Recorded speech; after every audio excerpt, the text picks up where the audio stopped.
Alhamdulillah wassalatu wassalamu ala rasulillah wa ala alihi wa sahbihi wa man walah. Assalamu alaikum wa rahmatullah wa barakatuh. And a very good morning or perhaps good afternoon to all. I hope all of you are doing fine, keeping yourself safe and also sane at the same time.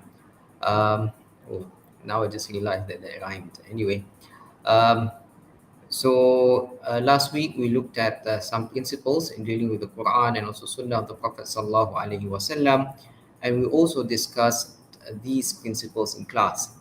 Prior to that, we looked at the Quran and Sunnah or revelation as sources of knowledge, um, and also the importance of two readings, yani reading or analyzing the Quran and also the Sunnah, or basically scripture or revelation, and also reading the universe or the creation. So these two types of reading and the combination between the two.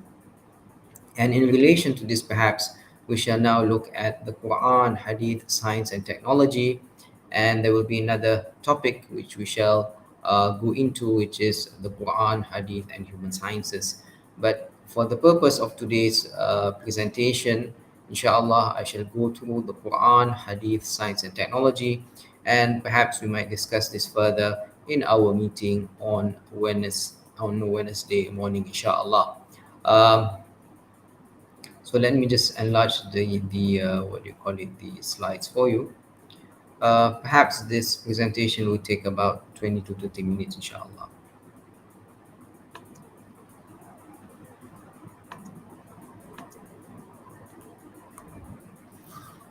Allah Jalla wa Ala clearly says in the Quran, "Inna fi khalqi samawati wal ard wa ikhtilafi al-layli wan nahar la ayatin li ulil albab." There truly are signs in the creation of the heavens and earth and in the alternation of night and day for those with understanding. So contemplating on the universe, contemplating on the entities that are in the universe is part of contemplation, is part of reflection. And Allah subhanahu wa ta'ala described those who actually contemplate on such to be the ulul albab, to be those with understanding. And that is why I think we have mentioned this also in relation to science, SIGNS, or ayat al-kawniyah, the creation which Allah subhanahu wa ta'ala mentions in the Quran. The Quran basically invites its readers to reflect on various aspects of the three manifest realms from which it draws most of its arguments: the cosmos, the afaq, the human self, and nafs, and also al-athar, history. So the Quran makes a lot of reference, as in the previous verse, in the creation, of the, what do you call it, of as-samawat wal ard, of the heavens and also the earth, and also the alternation of night and day. So this basically refers to afaq, refers to the cosmos. And Allah subhanahu wa ta'ala also refers a lot to the human self, to our nafs, and also to history, athar, of the people and nations of the past. And here, in relation to science and technology, perhaps we shall focus on the afaq, on the cosmos, on the creation which Allah subhanahu wa ta'ala has created. So various elements of the first realm, the cosmos, are described in the Quran, in their dual role as discernible physical entities regulated through divine laws, named normally referred to as Sunnatullah, and often what you call it, misnamed as laws of nature. But here we are basically referring to the laws which Allah subhanahu wa ta'ala has set, which governs the operations or the functionings of these physical entities. And a signs of symbols, ayat, pointing beyond themselves. So in relation to the first stream, we have the cosmos and the physical entities which function or operate according to Sunnatullah, according to divine law. And they also serve as signs or symbols pointing beyond themselves, pointing beyond themselves, meaning in reference to Allah subhanahu wa ta'ala, the creator. So these signs are presented as material for reflection for those who have hearts to reflect, and they are described as ulul albab. So beyond uh, the appreciation that these physical entities operate or function in accordance to Sunnatullah, in accordance to divine law. Beyond that, one will certainly then acknowledge that these laws which governs the functioning and operationing of these physical entities have been set by ultimately Allah subhanahu wa ta'ala, the creator. So in the end, ultimately, it should make us realize, yeah, of the existence of a creator. So, placed within the broader thematic structure of the Quran, references to nature have traditionally been understood as integrally linked to its overall message. Yeah, that is why Allah subhanahu wa ta'ala makes a lot of references, yeah, to nature, to natural phenomena, rain, rivers, yeah, mountains, etc., which human beings can see. Yeah. Even to the cosmos, to the sun, yeah, to the moon, all these physical entities. So Allah subhanahu wa ta'ala makes reference for them, and we can find a lot of reference to these entities mentioned in the Quran, which serve as reflection points, yeah, for those who have understanding. And these signs were considered worthy of deep reflection, and it was understood also that one cannot fathom the mysteries of these signs without understanding the scientific content in the traditional sense. Yeah, so to appreciate Sunnatullah, then one needs to embark on scientific exploration or pursuit. Yeah, to actually understand how these physical entities operate within the divine laws which Allah Subhanahu wa Taala has set. Yeah. So the sign verses, therefore, remain a central focus of scientific activity in Islam, and generations of scientists and commentators of the Quran wrote on their significance. So the mentioning of these in the Quran actually provided the impetus or the motivation, yeah, for scientific discovery and exploration among Muslim scholars in the past. Yeah. Um, Allah subhanahu wa ta'ala, for example, mentions about the moon, about the sun, yeah. And in fact, to determine the Qibla, one perhaps needs to resort to astronomy, yeah.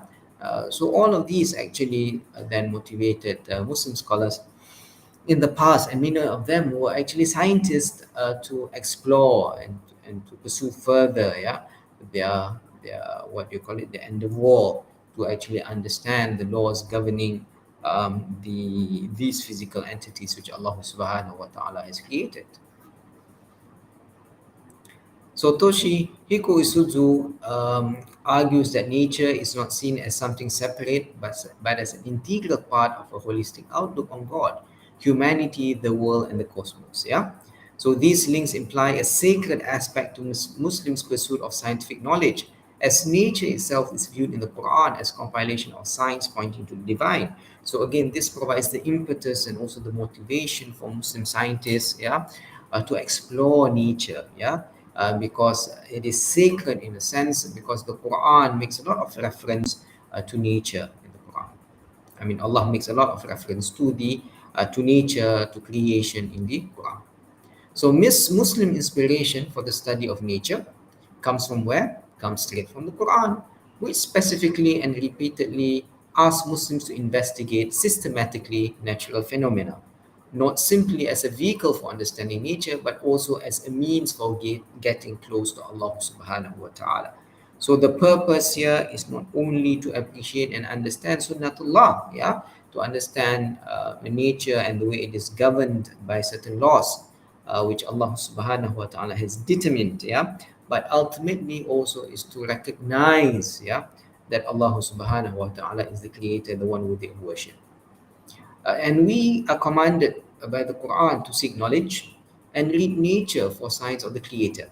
Yeah, and this indeed inspired by a treasure trove of ancient Greek learning, Muslims created a society that in the Middle Ages was the scientific center of the world. Yeah, so there was a period in history in which Muslim actually created a society or community, yeah, that was the scientific center of the world.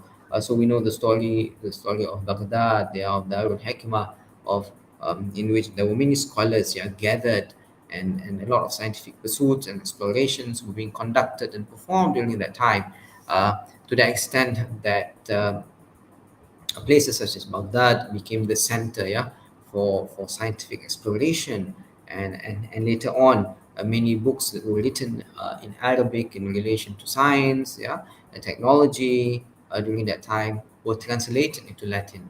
Uh, due to the, what you call it, due to the efforts, yeah, by not only Muslims but also non-Muslims who lived in that conducive environment, yeah, in which the rulers, or the Muslim rulers, encouraged, yeah, scientific exploration and study.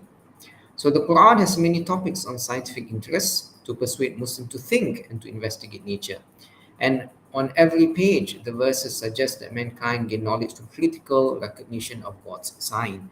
And we see in the case of Ibrahim alayhi salam, for example, when he saw the moon, yeah, he was perhaps, you know, uh, he thought that of God, and then when he saw the sun, yeah, he thought that of God as well. Yes, he was contemplating on nature basically, but then he realized that it is the creator of the sun, of the moon, who is actually worthy of worship, and not those entities themselves. Yeah.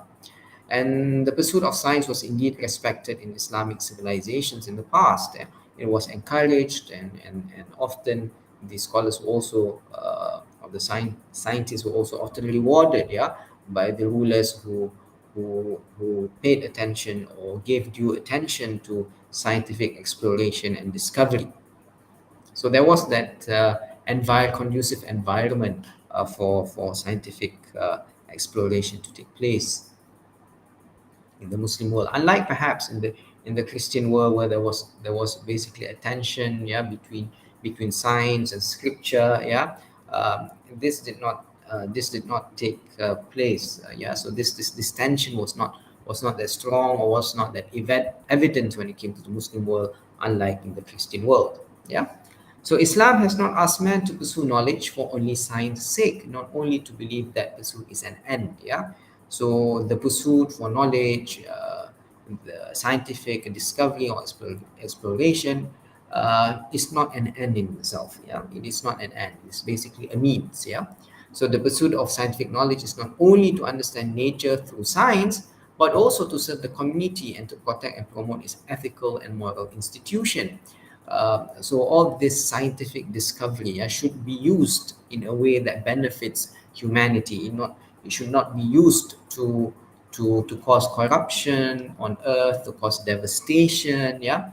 However, um, these scientific explorations and discoveries, yeah, whatever theories or knowledge, yeah, which comes out of the scientific pursuit, yeah, must be for the benefit of humanity, and and not the opposite. Yeah, it should not cause destruction. Rather, it should uh, um, bring about benefits for humanity at large.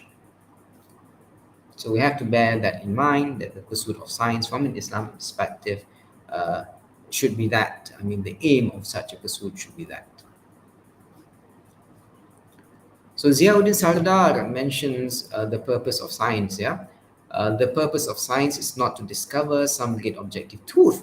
Indeed, reality, whatever it may be and however one perceives it, is too complex, too interwoven, too multidimensional to be discovered as a single truth. Yeah, and that is why we have various scientific theories. Yeah, when it comes to a particular issue at hand. Yeah, there might be various views. Yeah, not only a single view.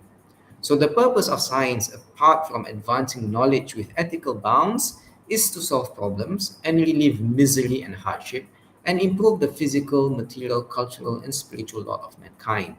The altruistic pursuit of pure knowledge for the sake of truth is a contract, yeah. So it is not the pursuit of knowledge for the sake of knowledge and truth itself, but beyond that, yeah, it is to what do you call it? I mean, the purpose of advancing knowledge is to bring about benefit for humanity, and this benefit can be perhaps viewed from various angles and dimensions. Yeah, not only physical development or physical I mean, not only advancement in terms of material, but also culturally, spiritually, that it will benefit humanity. So the pursuit of science should be geared, yeah, in such a way.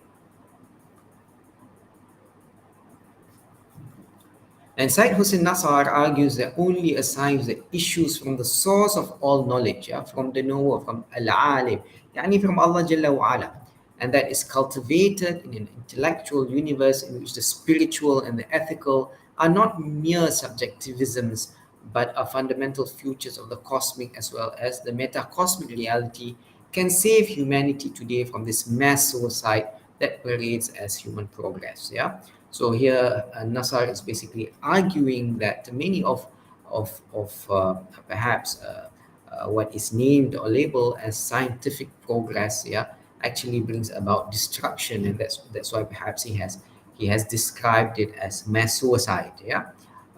So let us hope that in these dark hours of human history, the Islamic world, as a bearer of the message of God's last revelation, can rise to the occasion to create a veritable Islamic science which will not only resuscitate this civilization but also act as a major support for all those over the whole globe who seek a science of nature and technology that could help men and women to live at peace with themselves, with the natural environment, and with that divine reality who is the ontological source of both man and the cosmos. So here, Nasar is stressing the importance of coexisting with nature, yeah, and not causing destruction that would have adverse effects on humanity in the end, yeah, because many things, I mean, as all of us can observe, yeah, in the name of scientific progress, in the name of development, yeah, that many destructions have been caused, yeah, which have then ill effects on humanity rather than bring about benefits.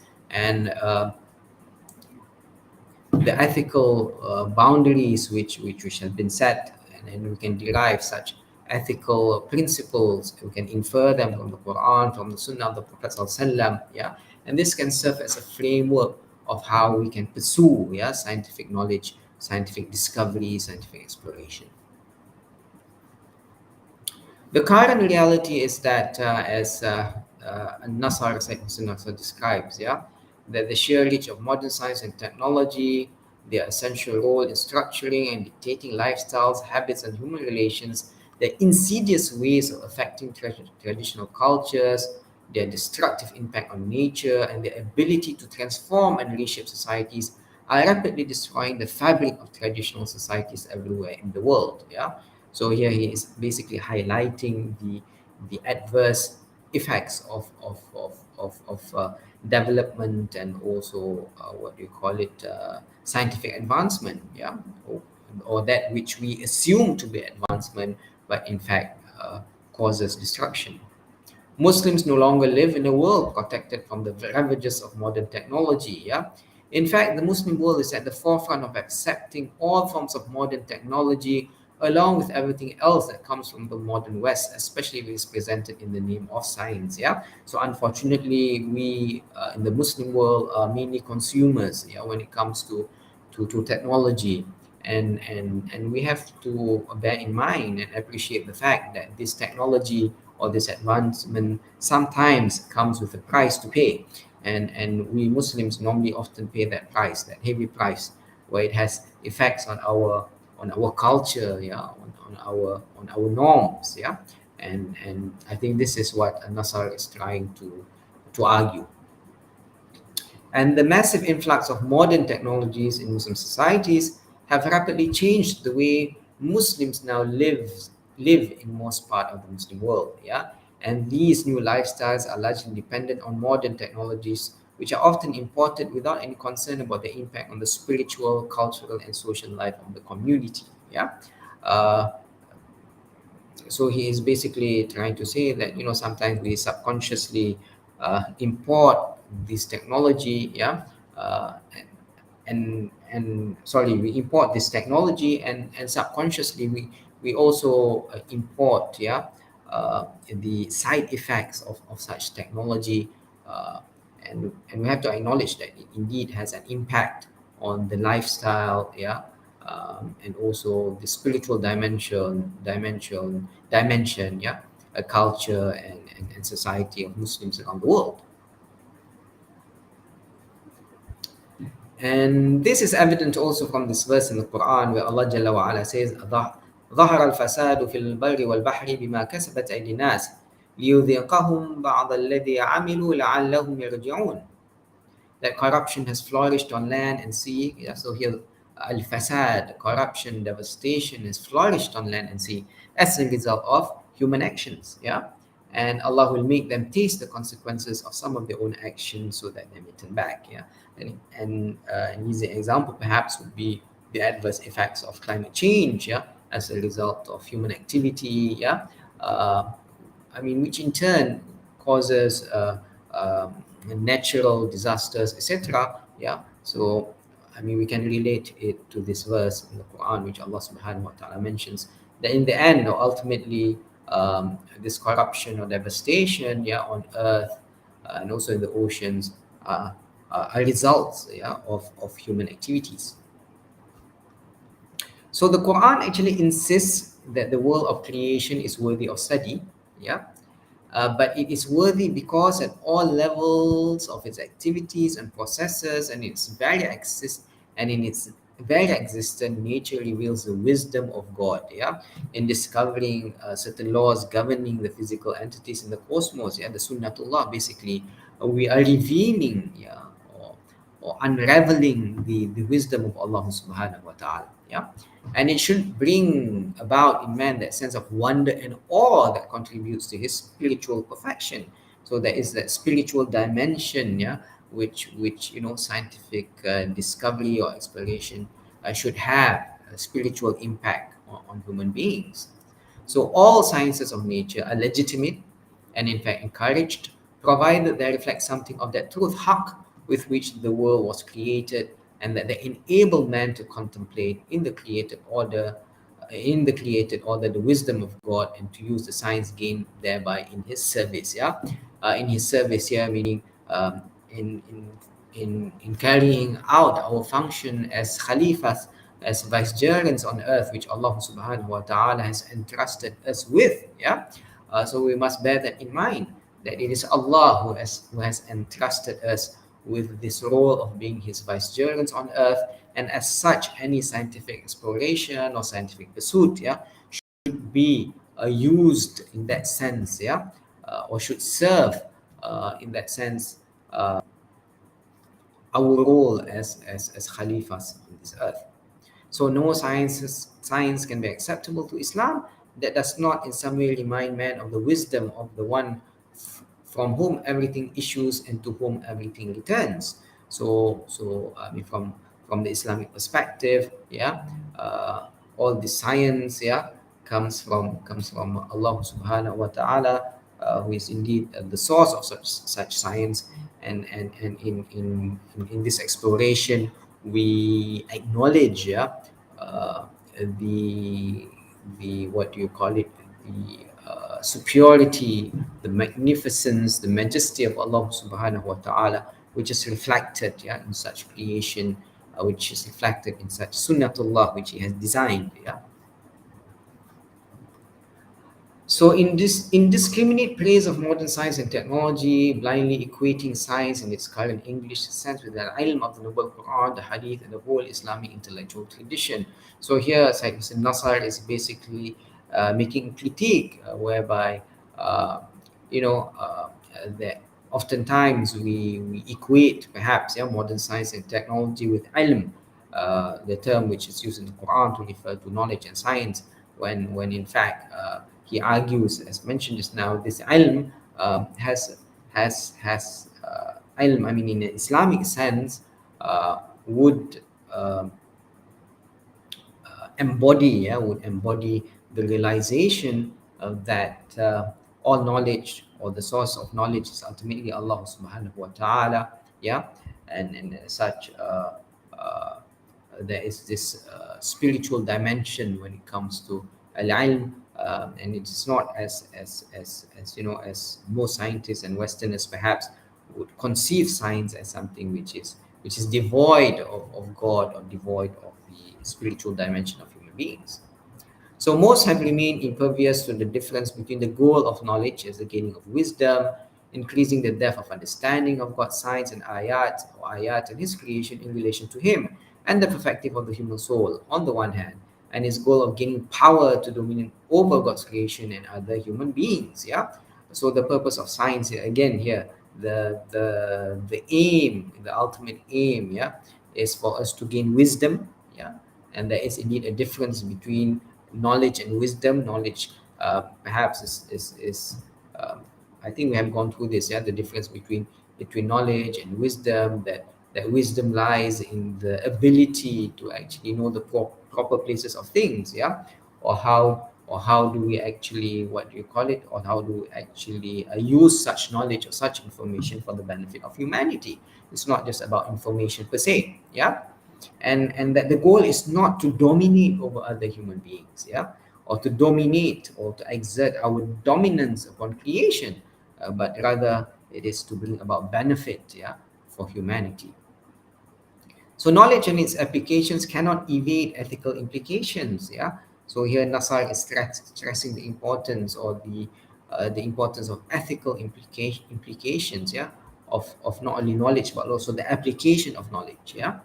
So there must be a profound analysis and critique of modern science in its relation to religion from the Islamic point of view, and totally opposed to that feeble intellectual reaction that first accepts the theories, hypotheses, and even conjectures of modern science as being absolutely true, and tries to torture this or that verse of the noble Quran or particular Hadith to prove Islam's conformity to this most transient form of knowledge. Yeah. So here I think Nasar is also critiquing perhaps the tendency of some Muslims, yeah, to actually impose,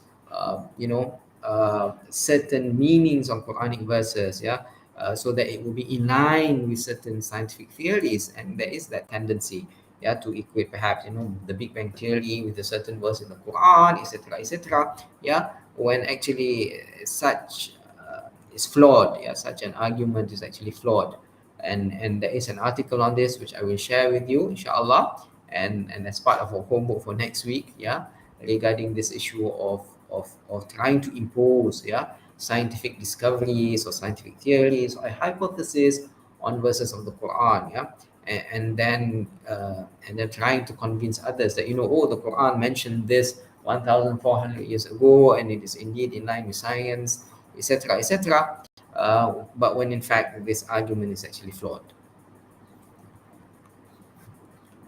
And this is in relation to scientific ijaz, yeah. So even prior to the rise of modern science and its impact on the Muslim world, there were some scholars who did not approve of any overt reading of science in the Quran, yeah. So despite these tendencies, which perhaps is more prevalent in the modern period in trying to appeal to the non-Muslims, yeah, we should be wary of this approach, yeah. And even prior to this, Ash-Shatibi, for example, argued, yeah, that the Quran was not sent down as a compendium of medicine, astronomy, geometry, chemistry, or necromancy, but as a book of guidance for leading humanity out of darkness and into light. So that is the main purpose of the Quran. It serves as a book of guidance, yeah, not as a book of science, history, etc. So attempts at finding modern science in the Quran or proving the veracity of the Quran by way of modern science are fundamentally flawed. Yeah, so I mentioned this previously. Yeah, because they suffer from a conceptual confusion produced by various forms of scientism. Yeah, objective truth, etc., etc. And in doing so, one actually dissociates and decontextualizes the Quranic vocabulary and concepts in order to graft modern scientific theories onto the book, yeah, onto the Quran. And I also find this, I mean, quite problematic, yeah. Such efforts or tendencies to be quite problematic. And there is a paper actually on this, which I will share with all of you, inshallah. So, what is Islamic science? Yeah. So, what is Islamic science, or is there science which we can characterize as being Islamic? Yeah. So Nasar argues that there must be an in-depth study of the traditional Islamic sources, yeah, from the Noble Quran and Hadith to all the traditional works on the sciences, be it philosophy, yeah, theology, cosmology, Sufi metaphysics, and the like, to formulate the Islamic worldview and especially the Islamic concept of nature and the science of nature. Yeah, and that one of the most important steps that must be taken to create a veritable Islamic science is to rewed, yeah, science and ethics. Yeah, is to basically rewed here is to marry, yeah, science and ethics, whereby ethical considerations must come into play, yeah, in scientific pursuits, in scientific discoveries, yeah, not through the person of scientists, but through the very theoretical structures and philosophical foundations of science. So Nasar is basically arguing that I mean, we can have Muslim scientists, yeah, who are ethical in nature, who who conduct experiments, scientific experiments, etc. But according to him, it is not just about the person in this case, but it is about the theoretical structures and philosophical foundations of science, which must be infused with ethical considerations. Yeah. So any science which could be legitimately be called Islamic science and not be disruptive of the whole Islamic order must be one that remains aware of the vertical cause of all things, yeah, the vertical cause of all things, along with the horizontal science that issues from and returns to the real al-haq, who is the cause of all things. So again, this awareness of the presence or the existence of Allah subhanahu wa ta'ala, that vertical relationship, yeah, that we have with God, and also the horizontal, whereby science and technology are being developed for the benefit of humanity, and for us Muslims, as part and parcel of our function and role as Khalifas, or as Allah's vicegerents on earth. So these were the main references which I used to prepare the slides for this presentation. Islam, Science, Muslim and Technology by Said Hussein Nasar. Yeah, a very prominent Muslim philosopher. Yeah, and also this book, Islamic Perspectives on Science and Technology, by Toshiyuki Akiyama. So if you would like to perhaps understand further about this, I know this is very philosophical in nature in a sense, but if you like to read further, perhaps these two references would be of benefit to all of you, inshallah. Um, okay, I think I shall stop here.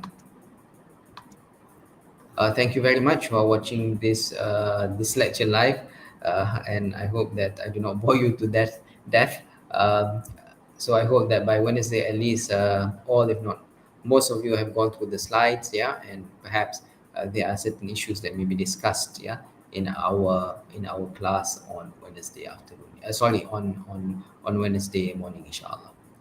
أقول قولي هذا وأستغفر الله العظيم لي ولكم والسلام عليكم ورحمة الله وبركاته. Take care everyone and stay safe.